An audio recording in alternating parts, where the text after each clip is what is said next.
Di tahun 2022, sekitar 273 juta manusia itu hidup di negara Indonesia. Dengan 52 juta siswa, 3 juta guru, dan 217 ribu sekolah.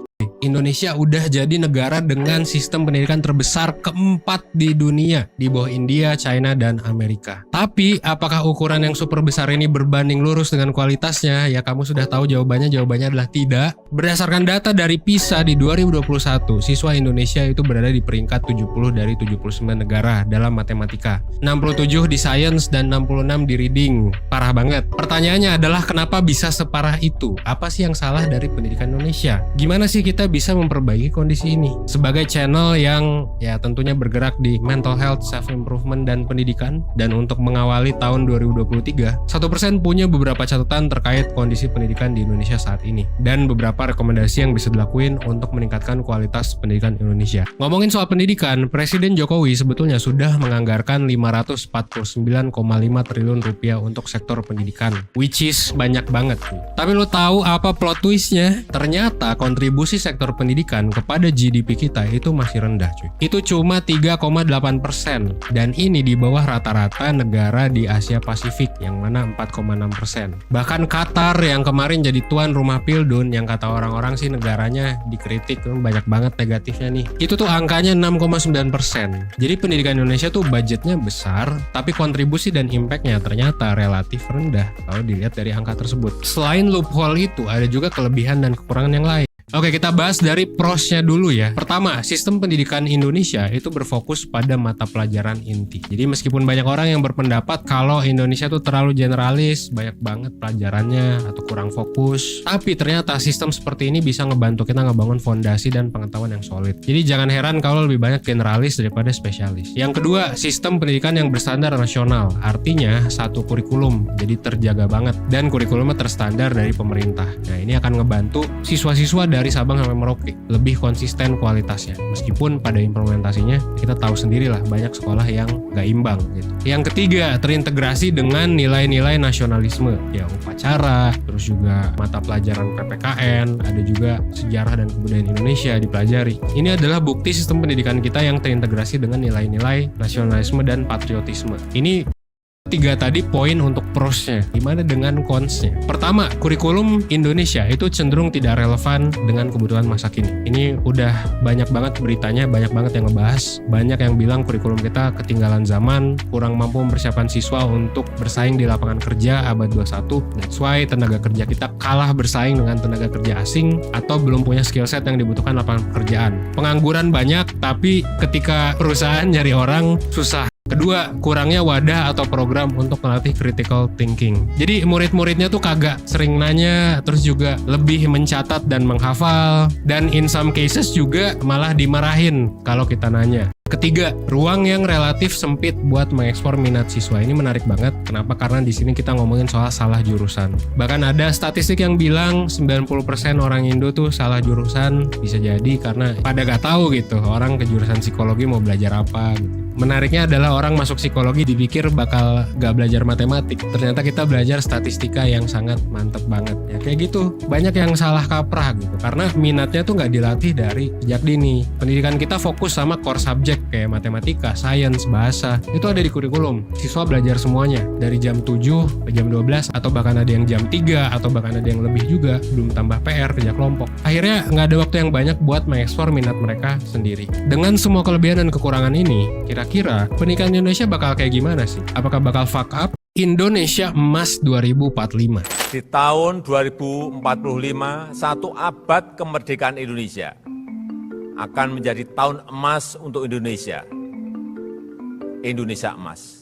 Indonesia Emas 2045 adalah istilah yang digunakan untuk menandai negara kita yang berusia 100 tahun. Di mana banyak yang berharap di 100 tahun itu, kita seharusnya sudah bertransformasi menjadi negara maju. Gitu ya. Jadi ya sejajar lah sama Amerika, sama China. Emang apa sih tapi yang spesial di 2045? Nah, menariknya yang jadi spesial jawabannya adalah bonus demografi. Jadi masalah kuantitas cuy. Kuantitas penduduk. Ini adalah momen di mana terjadi pertumbuhan ekonomi yang signifikan. Karena penduduk usia dewasa produktif itu jauh lebih banyak daripada yang bocil sama yang udah tua. Kenapa kuantitas jadi penting banget? Karena semakin banyak usia produktif, semakin banyak tenaga kerja. Semakin banyak tenaga kerja, semakin banyak produktivitas, dan potensi cuan semakin besar, ekonomi meningkat, bisnis semakin banyak, pekerja semakin banyak, dan lain sebagainya. Dan ini menarik karena berarti kelebihan kita cuma kuantitas doang dong. Nah, ini juga ada meme yang bilang kalau negara luar mungkin jago bikin teknologi, bikin kendaraan, ternyata orang Indonesia jago bikin anak. Tapi meskipun ini bercanda, ini memang betul adanya gitu ya. Angka kehamilan yang tinggi di pandemi 2021 itu memperkirakan ada 420.000 bayi yang baru lahir. Jadi banyak banget cuy. Sementara itu negara-negara maju malah minus gitu ya. Orang-orang yang nggak pada nikah, child free, terus juga ya banyak lah alasan jadinya orang nggak punya anak. Bahkan Jepang akan kehilangan 16% penduduknya di tahun 2020 sampai 2050. Jadi ini sangat amat menjanjikan gitu ya, meskipun tadi gue baru ngomong soal kuantitas. Tapi kalau negara kita nggak siap kualitasnya, yang terjadi adalah Indonesia akan kesulitan menciptakan lapangan kerja. Kalau orang yang nggak pinter-pinter, misalnya ya semuanya pekerja kasar, semuanya pekerja yang semua orang bisa, itu nanti pekerja bakal makin murah, bakal makin nggak berkualitas, dan mungkin malah berantem satu sama lain demi mendapatkan pekerjaan yang sebenarnya gajinya nggak sebesar itu juga gitu ya. Jadi ini bakal ngasih konsekuensi negatif kalau misalnya kualitas pendidikan dan kualitas demografi orang Indonesia itu tidak ditingkatkan. Terus gimana nih caranya biar Indonesia siap menghadapi bonus demografi? Mulai dari kebijakan yang selaras, infrastruktur, dan yang paling penting adalah pendidikan. Pertanyaannya, pendidikan kita udah siap belum untuk menyambut bonus demografi? Jawabannya ya jelas, belum. Kita perlu meningkatkan partisipasi penduduk pada pendidikan. Dari data yang gue dapat, secara umum 95% penduduk Indonesia tuh lulus dari SD, 5%-nya nggak lulus. 75% lulus dari SMP atau SMA. 25%-nya kemana? Ya udah baik lah sebenarnya. Tapi masih butuh lebih tinggi lagi. Dan sebetulnya salah satu faktor yang menentukan seberapa tinggi kualitas SDM di suatu negara adalah yang lulus dari S1, yang udah pernah kuliah. Nah ini istilah pendidikannya adalah Net Enrollment Rate in Tertiary Education. Nah Asia Pasifik itu tuh 27%, sementara North America itu 71%. Jadi kita bisa lihat ya, kenapa negara barat tuh cenderung mungkin lebih maju. Indonesia gimana? Jangankan rata-rata global, rata-rata Asia aja kita nggak nyampe. Di tahun 2018 kita tuh cuma 20% orang yang lulus kuliah. Kalah sama negara tetangga Malaysia yang angka rata-ratanya tuh 35%. Bang, kita kan penduduknya banyak. Ya kalau banyak juga coba lihat penduduknya yang lebih banyak, misalnya India atau China. India 22%, China 45%. Jadi nggak jadi alasan sih. Tetap harus diimprove. Kuliah mungkin nggak menjamin kesuksesan, tapi tentunya banyak profesi yang lu kudu kuliah. Yang kedua adalah kualitas guru.